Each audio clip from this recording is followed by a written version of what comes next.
Imagine if there was a giant invisible marketplace that never sleeps, where millions of people from all over the world are constantly buying and selling tiny pieces of real companies, and every single decision they make, every fear, every hope, every rumor, and every headline instantly changes prices in real time. That's not science fiction. That's the stock market. And once you truly understand how it actually works, it stops feeling confusing and starts feeling logical. Most people think the stock market is controlled by rich investors, secret algorithms, or big companies themselves. But here's the truth.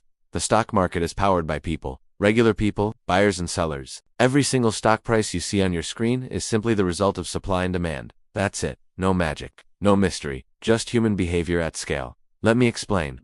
When you place a buy order for a stock, you're saying, I believe this company will be worth more in the future. When someone else places a sell order, they're saying, I think now is a good time to cash out. The moment those two orders match, a trade happens, and that trade becomes the new price. That's how prices move.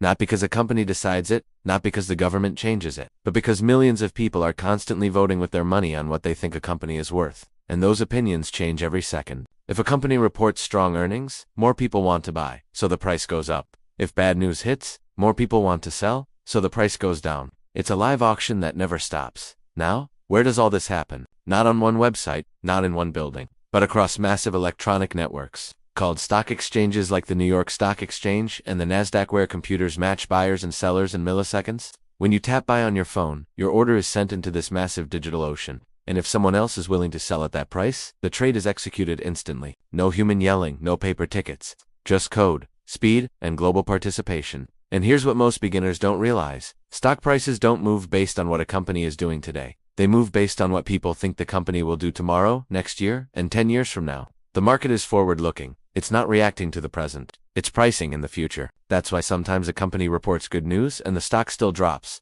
or reports bad news and the stock goes up. It's not about the news, it's about expectations. If people expected amazing results and the company only did good, the stock can fall. If people expected disaster and the company did not that bad, the stock can rise. This is why emotions play such a massive role in the stock market. Fear pushes prices down. Greed pushes them up.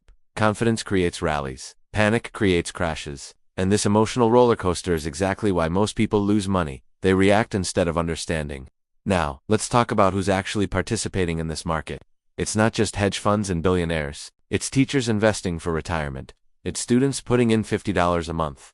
It's companies investing their profits. It's pension funds managing money for millions of people. It's algorithms trading in fractions of a second. It's everyone. And all of these participants have different goals. Some want quick profits. Some want long-term growth. Some want income from dividends. Some want safety. And when all these goals collide in one place, you get price movement. That's why the stock market looks chaotic, but it's actually organized chaos. Every price is a negotiation between what buyers are willing to pay and what sellers are willing to accept. Now here's where it gets really interesting. When you buy a stock, you're not buying it from the company itself. You're usually buying it from another investor who already owns it. That's called the secondary market. The company only makes money when it first sells shares to the public in an IPO. After that, it's investors trading among themselves. So when people say, I made money from Apple stock, Apple didn't give them that money, another investor did, by buying their shares at a higher price. That's how wealth transfers in the market. And that's also why timing, patience, and psychology matter so much.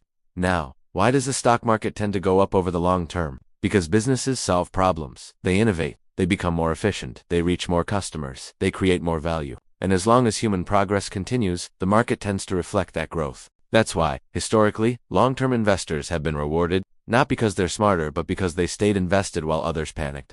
Short-term, the market is emotional. Long-term, it's logical.